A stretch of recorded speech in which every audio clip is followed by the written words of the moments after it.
Alright guys, so in order to beat the Hulking Augerite, there is an essential skill you're going to need to know, and that's animation canceling. So I talked about it in my last video just a little bit. I just want to go over a couple things with it. Pretty much just how to do it and why it's so good. So to start it off, I'm going to do a couple left clicks. You guys will notice the damage pop up above the training dummy. So with the crit, I get about around like 950 to 1000. Basic attack is around 470 to 450-ish. And seeing how fast those numbers are popping up. Okay, so now I'm going to use my right click, which is cleave. I'm just going to hold that down. Okay, so notice I can only do it 5 times, and I'm out of focus completely. Okay, I got a true profane proc there. That's why you guys see my focus recovering. So animation canceling is essentially alternating between your left and right click. It's kind of like a rhythm. So you can try it out, but pretty much I'm kind of sloppy with it. The ideal point is when you are swinging your axe and you're using both your left click and right click, but you're not hearing the axe hit the target. So there's no sound. It's kind of a weird thing, but I'll see if I can get it for you. This is like the basic way to do it is when you start off, you just want to do it really slow so you can kind of get the rhythm down. You'll see your axe kind of like slash across and then slash over. So notice I did it incorrectly there, and I lost a lot of focus because of it, because I was using predominantly my right click the entire time. So you want to use your left click a little bit more. I'm actually going to build up some of my focus here real quick. So let's see if I can do it. I just woke up, so I'm going to try. See that? So it kind of, if you get crits on it, you'll recover more focus based off of what you're spec'd into. But you'll do a lot more damage more consistently. Alright guys, so based on the success of my last video, I'm going to go ahead and show everybody how to do the 5th floor of Mushin's tower. This is going to be Hulking Augerite. So I'm going to go over the skills that I use real quick, since it seems like a couple people are having some trouble with it. But generally, the name of the game for this floor is to do the maximum amount of damage that you can do in the smallest amount of time, especially if your gear is lower level. So starting off with my gear, probably going to be a little bit different than yours, since I have been upgrading my gear since my last video. Pretty much I'm taking True Profane. The biggest thing you're going to need for this, or the biggest thing that I have that might be different from you, is going to be my attack power 25 diamond.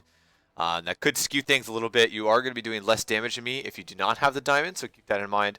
I also recently upgraded my Siren Ring, so I'm going to get more crit, more attack power from that, and also that crit damage as well. So I have done this, however, multiple times prior to this with no attack power 25 diamond, with the True Profane axe, and an Awakened Infernal Ring that's max as well. So keep that in mind. You can definitely still do this, okay? As for different skills that I do take, with Judgment, it's going to be the same as always. You want to get that bonus focus with each crit that you deal. And with Wrath, you're also going to want to recover that 10 focus upon every crit, okay? As for Cleave, it's going to be the same thing as usual, except this time, I think I might take a little bit of maximum boost. I'm going to take the absorbed damage, percentages HP, and the recovered focus on critical. I'm not going to scale into grab, since it is very difficult to grab this giant man. And with the Hurricane, when take in the second tree, you want to make sure you get the increased defense by 400%. Very useful here. For the Gust, take 3 points in here. Just recover the HP. You might get knocked down if you mess up, so keep that in mind. With Blitz, I'm just going to put 1 point in to the standard one, and Ram 1 point into the standard as well. Ember Stomp, going to put 3 points into this one right here. Just want to increase my defense and drain. As for Body Kick, I'm just going to put 1 point in as well. Smash, I'm going to put 3 points in the largest damaging one. It's a 45-second cooldown, but like I said, you want to do the most damage that you can in the smallest amount of time. For Syrian Strike, I'm going to put 1 point in here. And for Scorching Strike, I'm going to put all the points in here. It does more damage, and I will be using this move very frequently. You do recover 30 focus on a crit if that ever is beneficial to you. As for Stone Shield, I'm going to take 3 points. I'm probably going to take it in this right here. I'm not necessarily going to be stunning him, but it does recover more HP. in the smaller amount of time. And if you do block anything, it gives you more focus. So whatever helps you kill the boss faster is what you're going to probably want for that. As for Fury, always take 4 points in this. It's going to help you do more damage to him. Alright, so before I do run at the boss, I just want to go over a couple things that are probably going to help you out a little bit if you are struggling with this dungeon. So, or this floor, excuse me. So if you look here, there's going to be 4 little pillars on the sides. Those are all going to spawn buffs for you. And actually, I didn't know prior to this week what the buffs actually did. But there was a thread on Reddit yesterday on the Blade and Soul subreddit that kind of talked about what each buff gave. The only one I can remember off the top of my head is this one gives bonus crit percent and I think crit damage. Generally, you just want to pick up the buffs whenever you can, since they will help you just that little bit. He does have a couple of moves that we also are going to be talking about as well. The first one being that he will do an overhead smash. You will get an indicator that it is in a straight line in front of him. Generally, what you want to be doing is standing very close to him and hurricaning through him. That way it does not hit you, since your hurricane does not resist against knockdowns. So you will get knocked down by that, and it will stall a lot of time for you. Another thing is his red AoE around him, where he kind of like gravities you to him. You're going to wait until the last second and then use C to maximize the amount of damage that you can do to him. I used to backstep it a lot, but I kind of want to be in his face doing the most damage I can in the smallest amount of time. The other key to this floor is going to be how well you can animation cancel. It might get a little bit stressful if you do not have a lot of damage, since as soon as the soul stone spawns, which I believe is after 5 minutes, you will be one shot and you will have to do the floor over again. So hope this guide helps you a little bit. Maybe if you see what I do, it can improve. Alright guys, so I'm going to be doing a live commentary. That way I can kind of coach you guys through all of his moves and kind of just show you how to maximize your damage a little bit on this guy. So first things first, I'm going to ram up to him, and I'm going to backstep into this right here.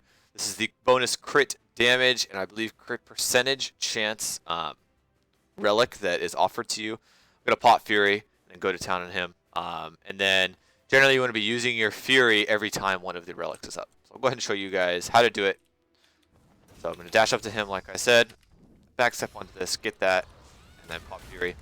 I'm going to go ahead and tank a lot of his damage. This is the thing you're going to need to spin through, because you will end up getting knocked down by that. If you see right there, I did kind of mess that up. You can generally spin through all of his attacks. That one is the one that you definitely need to spin through. Other than that, the bonus 400% from your whirlwind should definitely compensate for all of the damage that you're taking. Since you'll take a very small amount of damage. Like as you can see here, I'll go ahead and wait till the last second. Searing Strike that. And since I did put the bonus points into the second proc of my C, you always want to be using that so you'll do a lot more damage. See, I can just go ahead and tank that. I did block that one, so it may be a little bit different. Go ahead and spin through that one. Alright, so one of the relics is going to spawn. I'm going to backstep into it. And go ahead and pop my Fury. I'm going to have to spin through that, though, because I don't want to get knocked down. And just stay right on top of him. Use that animation canceling. Wait till the last second here. Pop that C. And then use the second C, you get a lot more damage in that way. Here I'm just going to tab to tank it a little bit, since I'm not really afraid of the damage he does with this. Keep doing that. I got a Trooper Fame proc. I'm probably going to get knocked down here. Gonna have to use my Gust. I know it might be a little hard to see me since I'm essentially inside of him right now, but hopefully you guys are getting it down. I'm going to spit through him again. He's about half health. This will just take longer for you if you do not have, like I said, the attack power diamond, or if you do not have any of the upgraded accessories. But you definitely still can do it in the time period. I've done it multiple times. Go ahead and spin here. Not even actually going to pick any of those up right now, since I do have my Fury active. I'm just going to do as much animation canceling as I can in that small 6-second window that your Fury is up. Alright. I actually even haven't been using Smash. Try to use your X every time it's off cooldown, since it is your highest damaging ability. And he's very resistant to CC, so I wouldn't rely on CCing him at all.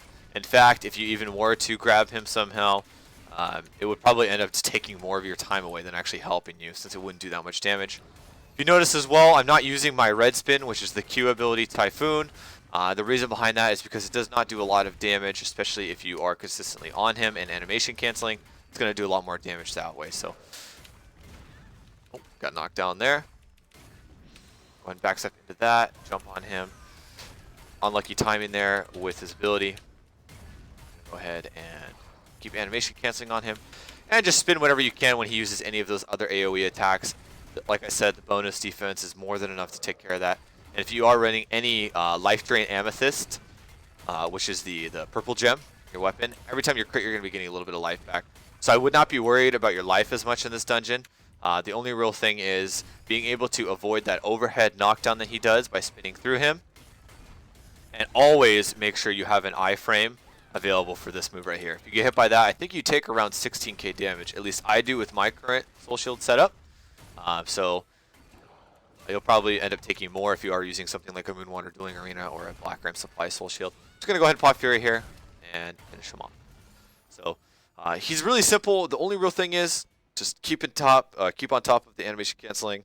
Like I said, dodge that overhead attack by spinning through him, and always iframe his red ability.